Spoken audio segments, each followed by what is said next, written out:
আসসালামু আলাইকুম। গ্লোবাল ইসলামী ম্যাক নিবেদিত নারী প্রেরণাময় অনুষ্ঠানের আজকের পর্বে স্বাগতম। প্রিয় দর্শক শ্রোতা, আমরা জানি নারী প্রেরণাময় অনুষ্ঠানটি নেক্সাস টেলিভিশনের একটি সাপ্তাহিক আয়োজন। এই আয়োজনে সাধারণত ইসলামের দৃষ্টিতে নারীদের বিভিন্ন বিষয় এবং সমসাময়িক বিষয়সমূহ নিয়ে আলোচনা করা হয়ে থাকে। আমাদের আজকের আলোচনার বিষয় গাজায় বিশ্ব মানবতা। এ বিষয়ে আলোচনা করার জন্য স্টুডিও আলোকিত করেছেন রুবি আমাতুল্লাহ, পলিটিক্যাল অ্যানালিস্ট ও হিউম্যান রাইটস অ্যাক্টিভিস্ট। আপা, আসসালামু আলাইকুম। ওয়ালাইকুম আসসালাম। কেমন আছেন আপা আপনি? আছি আলহামদুলিল্লাহ। আপনাকে এবং আপনার দর্শকদেরকে আমার সালাম ও শুভেচ্ছা। প্রথমেই আমি আপনার কাছে জানতে চাইবো আপা, যে গাজার জন্য বিশ্বে কেন এতটা সাড়া পড়েছে? বিশ্বের এ বিষয়ে দায়িত্ব কতটা? কোরআন যখনই মানব জাতিকে উদ্দেশ্য করে উদ্দেশ্য করে কথা বলছে, তখন একটা কথা প্রায় ব্যবহার করছে, সেটা হচ্ছে আদমের সন্তানেরা, হে আদমের সন্তানেরা, বানি আদমা। এটার মানে হচ্ছে সমস্ত মানব জাতিকে একটা ভ্রাতৃত্ব বন্ধন এবং একটা গ্রেটার ফ্যামিলি বন্ডের মধ্যে কোরআন দেখতে বলছে আমাদেরকে। তো কাজেই পৃথিবীর বিশ্বে যেখানেই একটা অন্যায় অত্যাচার হয়, সেখানে আমাদের কিছু করণীয় থাকে, আমাদের জানার প্রয়োজন, এবং সেটা জেনে আমরা কি করতে পারি সেগুলি ব্যবস্থা নিতে পারি। না জানলে তো আমরা করতে পারবো না। গাজাটা হচ্ছে অনেক শহরের থেকেও ছোট। সেখানে 22 লক্ষ লোকের বসবাস। এদের খাবার, এদের আপনার পানি, এদের সমস্ত ঔষধপত্র সব কাট করে দেওয়া হয়েছে। এদের ইনফ্রাস্ট্রাকচার ধ্বংস করে দেওয়া হয়েছে। যেমন ধরেন সুরেজ রাস্তার মধ্যে দিয়ে চলে যাচ্ছে, সমস্ত জায়গায় গন্ধ, পানি বিষাক্ত। আপনার শত শত ট্রাক আপনার বর্ডারে দাঁড়িয়ে আছে, খাবার নিয়ে ঢুকবে, ইসরায়েল ঢুকতে দিচ্ছে না। এখন প্রায় 1.7 মিলিয়ন, মানে আপনার 17 লক্ষ লোক প্রায় স্টারভেশনের সম্মুখীন। তারা না খেয়ে এখন মারা যাবে। বহু লোক না খেয়ে এবং অসুস্থতার কারণে মারা গেছে, তাদের হিসাবটা এখনও নাই। আপনার 26টা হাসপাতাল যা ছিল ধ্বংস করে দেওয়া হয়েছে, 56টা স্কুল ধ্বংস করে দেওয়া হয়েছে, আপনার 12টা ইউনিভার্সিটি ছিল গাজাতে, ধ্বংস করে দেওয়া হয়েছে। এই যে ভয়াবহ ধ্বংসের যজ্ঞ, এটা যদি মানব জাতি মেনে নেয় এবং ইসরায়েলকে এটা করতে দেয়, তাহলে পৃথিবীতে নিয়মকানুন বলে কিছু থাকবে না, বিচারও থাকবে না। এই কারণেই সমস্ত বিশ্বের মানুষের, নর নারী সবাইকেই আগায় আসতে হবে এর একটা সম্মিলিত প্রচেষ্টার মধ্যে। একটা global movement, people to people, আপনার একটা গ্লোবাল মুভমেন্ট শুরু হয়েছে। সেই ব্যাপারে আমি আপনাকে বলবো, যেখানে আপনি সমাধার ব্যাপারে দু একটা জিনিস, যে নারীদের এখানে অনেক কিছু করার আছে। কারণ তারা কি ব্যবহার করবে না করবে তারাই ডিসিশন নিয়ে থাকে। নারীদের একটা বিরাট রোল প্লে করার আছে। তো এই যে অমানবিক ব্যাপারটা, অনেক দিন আগে মার্টিন লুথার কিংয়ের নাম তো শুনেছেন, যিনি সিভিল রাইটস মুভমেন্টের লিডার ছিলেন। উনি একটা কথা বলে গেছেন যে injustice anywhere is injustice everywhere. মানে কোনো জায়গায় যদি আপনি অন্যায়কে মেনে নেন, সে অন্যায় কিন্তু সারা বিশ্বেরই ছড়িয়ে পড়বে। কাজেই সমস্ত মানব জাতিরই এখন হচ্ছে এটাকে প্রতিহত করা। এর আগে এতটা অ্যাওয়ারনেস হয়নি, কিন্তু গাজাতে যে অসম্ভব অমানবতা এবং যে ভয়াবহ অত্যাচার হচ্ছে, এটার জন্য এটা ঢেকে রাখতে পারি না ইসরায়েল। আরেকটা যে জিনিস হচ্ছে, আমাদের আমরা নিজেরা কিন্তু একটা সংশয়ের মধ্যে পড়ছি। তার কারণ হচ্ছে ইসরায়েল এবং আমেরিকার কার্যক্রমের জন্যে যে পৃথিবীতে একটা ওয়ার্ল্ড অর্ডার ছিল, ইন্টারন্যাশনাল রুল অফ ল, সেটা নষ্ট হয়ে যাচ্ছে। সেটা নষ্ট হয়ে গেলে সমস্ত দেশগুলি কিন্তু স্বৈরশাসকে পরিণত হবে। গণতন্ত্র কিন্তু থাকবে না, কারণ রুল অফ লটাই হচ্ছে গণতন্ত্রের মূল ভিত্তি। তো আমাদের পৃথিবীতে এখন একটা অ্যালার্মিং রেটে স্বৈরশাসকের প্রচার হচ্ছে, প্রসার হচ্ছে, যার জন্য মানুষের কি এই যে ভোটের অধিকার, স্বাধীনতার অধিকার, সমতার অধিকার, মানবিক মর্যাদার অধিকারগুলো আমাদের মতো ডেভেলপিং কান্ট্রিগুলিতে যে নষ্ট হয়ে যাচ্ছে, এই কারণে যে গ্লোবাল পাওয়ারগুলি নষ্ট করে দিচ্ছে। আমেরিকা হচ্ছে তার মধ্যে একটা প্রধান রোল প্লে করছে, কারণ আমেরিকা হচ্ছে ডেমোক্রেসি। তারাই যদি এই কাজ করে, তাহলে চায়না আর রাশিয়া, তারা তো অথরিটেরিয়ান দেশ, তারা কি করবে? তারা যা করছে আরও খারাপ করছে হয়তো, কিন্তু এই জিনিসটা আমাদেরকে, সমস্ত জনগণকে এবং তাদের শাসন ব্যবস্থাগুলিকে ধ্বংস করে দিচ্ছে। সেই জন্য আমাদের কর্তব্য রয়েছে। আপনার দেশে বিচার হবে না, এবং বিচার হচ্ছে একটা সমাজের মেরুদণ্ড। একজন মানুষ যদি কোথাও বিনা কারণে অত্যাচারিত হয়, তাহলে সমস্ত বিশ্ববাসীকে উপরে সেই দায় দায়িত্ব গিয়ে পড়ে।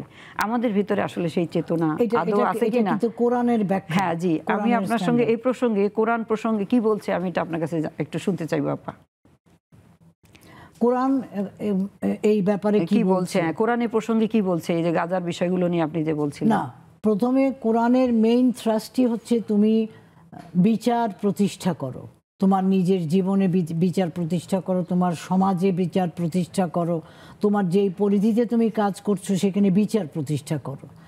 তো আজকাল পৃথিবী হচ্ছে এত ইন্টারকানেক্টেড এবং ইন্টারডিপেন্ডেন্ট যে আপনি সেই মঙ্গোলিয়াতে বসে কি হচ্ছে আপনি এইখানে বসে দেখতে পাচ্ছেন।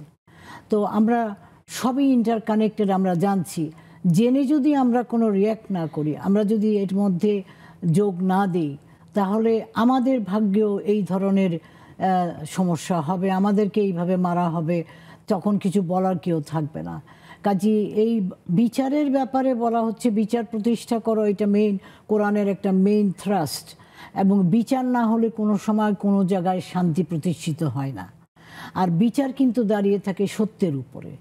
আর এই ইসরায়েল কিন্তু মিডিয়াকে কন্ট্রোল করার জন্য ওরা একটা বিরাট হাসবরা প্রোগ্রাম করেছিল, যেইখানে পৃথিবীর নাম করা পাবলিক রিলেশনস লোকগুলিকে নিয়ে এমন কতগুলি প্রোগ্রাম করেছে যে কিভাবে জনগণকে ব্লাফ দেওয়া যায়, কিভাবে জনগণকে মিথ্যা কথা বলা যায়, কিভাবে এই যে নিউ ইয়র্ক টাইমসে কোন কোন কথাগুলি উচ্চারণ করা যাবে না তারা জার্নালিস্টকে বলে দিচ্ছে, কারণ New York Times is control by Zionist group. তো এই যে আমাদের বড় বড় প্রতিষ্ঠানগুলিকে ডিসফাংশনাল, অকার্যকর করে দিচ্ছে, এইটা হচ্ছে বিচারের একটা বড় হাতিয়ার। আপনার যদি জুডিশিয়ারি কাজ না করে, আপনার দেশে বিচার হবে না। এবং বিচার হচ্ছে একটা সমাজের মেরুদণ্ড। আপনার অন্য কিছু খারাপ হতে থাকে, কিন্তু বিচার যদি দাঁড়িয়ে থাকে, তাহলে সব কিছু আবার সেখানে ঠিক হয়ে আসবে, বিচার যদি হয়। তো এইখানে পৃথিবীতে এখন বিচার নিয়ে সমস্যা হচ্ছে। কোরআন এটা কি বলছে? ফোকাস করো। আমাদের মুসলমান হিসাবে, এবং আমি সব ধর্মেই কিন্তু বিচার প্রতিষ্ঠা এবং অবিচারের বিরুদ্ধে সংগ্রাম করার কিন্তু ম্যান্ডেট রয়েছে প্রত্যেক ধর্মেই। আমাদের ধর্মে তো একটা অসম্ভব রকম একটা জায়গা দেওয়া হয়েছে এখানে জিহাদ করার। জিহাদ করছেন আপনি অন্যায়ের বিরুদ্ধেই। বলেছে যে অন্যায় অত্যাচার হত্যা থেকেও খারাপ, সেই জন্য তুমি অন্যায় অত্যাচারের সময় আর্মস রেজিস্ট্যান্স করতে পারো। এটা ইউনাইটেড নেশনসের চার্টারেও কিন্তু আপা এই যাদের দেশ থেকে বের করে দেওয়া হয়েছে বা যাদের দেশকে দখল করে নেওয়া হয়েছে, তাদেরকে বলেছে তারা আর্মস রেজিস্ট্যান্স করতে পারে, অন্য সময় করতে পারে না। তা কোরআন কিন্তু এটা একই লাইনেই কিন্তু এটা আছে। কোরআন কিন্তু বলছে অন্যায় অত্যাচার যেখানে, সেখানে প্রথমে তুমি শান্তিপূর্ণভাবে মীমাংসা করার চেষ্টা করো। সেটাও স্ট্রাগল, সেটাও জিহাদ, কিন্তু শান্তিপূর্ণ জিহাদ। এটা পাওয়ার অফ পারসুয়েশন। আপনি বোঝানোর চেষ্টা করবেন, তর্ক করবেন, তাকে নানা রকমভাবে তাকে চেঞ্জ করা, পরিবর্তন করার চেষ্টা, যদি না করে অত্যাচারী করতেই থাকে, তাহলে আপনাকে অস্ত্র নিতেই হবে। এবং সেটাই কিন্তু হামাস বা এই জাতীয় যারা, তারা অনেক অপেক্ষা করেছে। আপনার জায়নিস্টরা অত্যাচার শুরু করেছে 100 বছর আগে, 1920s থেকে, ব্রিটিশ ম্যান্ডেটের থেকে তারা ইউরোপ থেকে এসেছে, তাদের ব্রিটিশ ম্যান্ডেটের প্রোটেকশনে ইউরোপ থেকে এসে তারা প্রথমেই মিলিশিয়া গ্রুপ তৈরি করেছে, টেররিস্ট গ্রুপ, হাগানা, ইরগুন, স্টার্ন গ্যাং। এরা কি করতো জানেন? ম্যাসাকার করে বেড়াতো, নিরীহ গ্রামবাসীদের, প্যালেস্টিনিয়ানদেরকে মেরে ধরে বাড়ি ঘর ধ্বংস করে তাদেরকে তাড়িয়ে দিত। সেটা 100 বছর ধরে হচ্ছে। ইসরায়েল প্রতিষ্ঠা হয়েছে 1948 সালে, সেখান থেকে আরও বিরাট রকম হচ্ছে। সেখানে 7,50,000 লোক পালিয়ে গেল দেশ ছেড়ে, প্যালেস্টাইনের অর্ধেক ধ্বংস করে দেওয়া হলো। আপনি চিন্তা করেন এই পৃথিবীতে যে এখানে একটা নিউ ওয়ার্ল্ড অর্ডার প্রতিষ্ঠা করেছে যুদ্ধ প্রতিহত করার জন্য, শান্তি প্রতিষ্ঠা করার জন্য, এই রকম অবিচার ইসরায়েল করে গেল। 1967-এ তারা আরব দেশগুলিকে পরাজিত করে তাদের অত্যাচার আরও বেড়ে গেল। তারা গোলান হাইটস নিয়ে নিল, প্যালেস্টাইন বাকিটা যেইটুকু ইউনাইটেড নেশনস দিয়েছিল সেইটাও দখল করে নিল, তারা সাইনাই নিয়ে নিল, এবং তাদের অত্যাচারের পরিমাণ আরও বেড়ে গেল। এই যে ক্রমাগত অত্যাচার বেড়ে যাচ্ছে, তার কারণ হচ্ছে পৃথিবী তখন থেকে রিঅ্যাক্ট করে নাই, পৃথিবী তখন থেকে নীরবতা পালন করেছে। এরা বিরাট শক্তি, এদের সঙ্গে আমরা পেরে উঠব না, এই কথাটা কিন্তু আমাদের ধর্ম একসেপ্ট করে না, কোরআন একসেপ্ট করে না। রসুলুল্লাহর সময় রসুলুল্লাহ অত্যন্ত দুর্বল ছিলেন মক্কায়, ওনার 13 বছর লেগেছে মাত্র কিছু লোককে কনভার্ট করতে। উনি কিন্তু সেইখানে যুদ্ধ বিগ্রহ করতে পারেননি, ওনাকে পালিয়ে যেতে হয়েছে মদিনায়।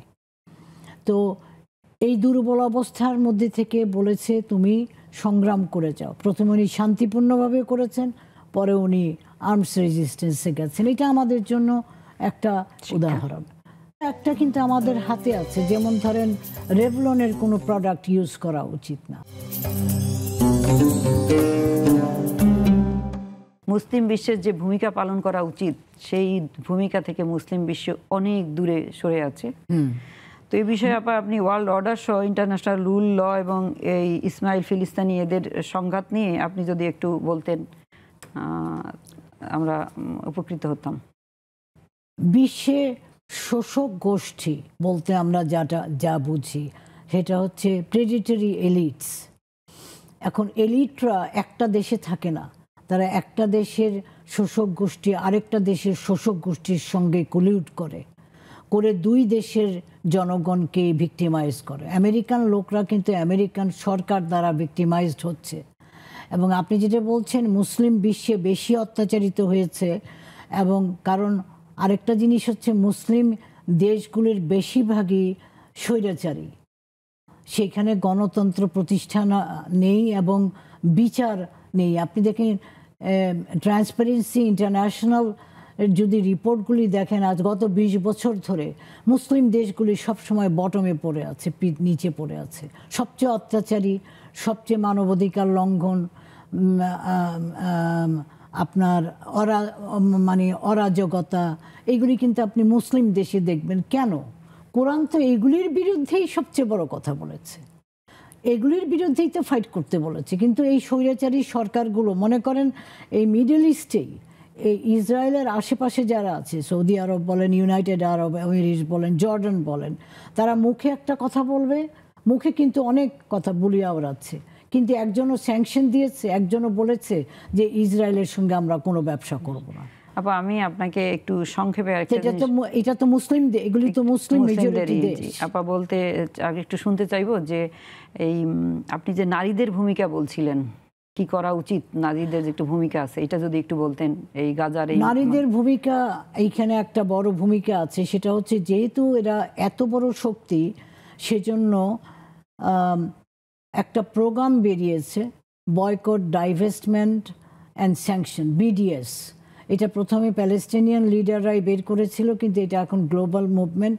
এটা হচ্ছে যেই সব কোম্পানিগুলি ইসরায়েলের সঙ্গে ব্যবসা করে ইসরায়েলকে শক্তিশালী করছে, ধনী করছে এবং তাদেরকে মানে এইসব অত্যাচার করতে সাহায্য করছে, সেই সব কোম্পানিগুলির জিনিসপত্র আপনারা ব্যবহার করবেন না। যেমন হিউলেট প্যাকার্ডের এখন গ্লোবাল একটা হিউলেট প্যাকার্ড কিন্তু পড়ে যাচ্ছে। একটা কোম্পানি, এত বড় কোম্পানি যদি গ্লোবাল কোম্পানি পড়ে যায়, তাহলে কিন্তু সমস্ত কোম্পানিগুলি কিন্তু উইথড্র করে। তো এইটা একটা কিন্তু আমাদের হাতে আছে। যেমন ধরেন রেভলনের কোনো প্রোডাক্ট ইউজ করা উচিত না।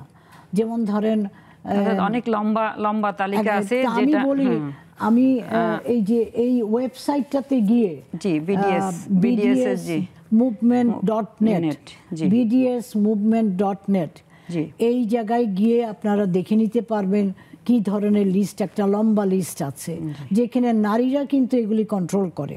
আমরা কি ব্যবহার করব, যেমন সোডা কিন্তু এই সোডা কোম্পানিগুলি কিন্তু ইসরায়েলের সঙ্গে সাংঘাতিকভাবে কন্ট্রিবিউট করছে এবং সাহায্য করছে। আচ্ছা আপা, আপনাকে অসংখ্য ধন্যবাদ। আমরা বুঝতে পারছি আমাদের সময় সংক্ষিপ্ত, না হলে আপনি আবেগে এই গাজার মানবতা নিয়ে আপনি আরও অনেক কথাই বলতে পারতেন। তো আমরা ভবিষ্যতে আরও শুনবো ইনশাআল্লাহ। প্রিয় দর্শক শ্রোতা, আমাদের হাতে কিছু কি করার নেই? আমরা কি শুধু দেখেই যাব?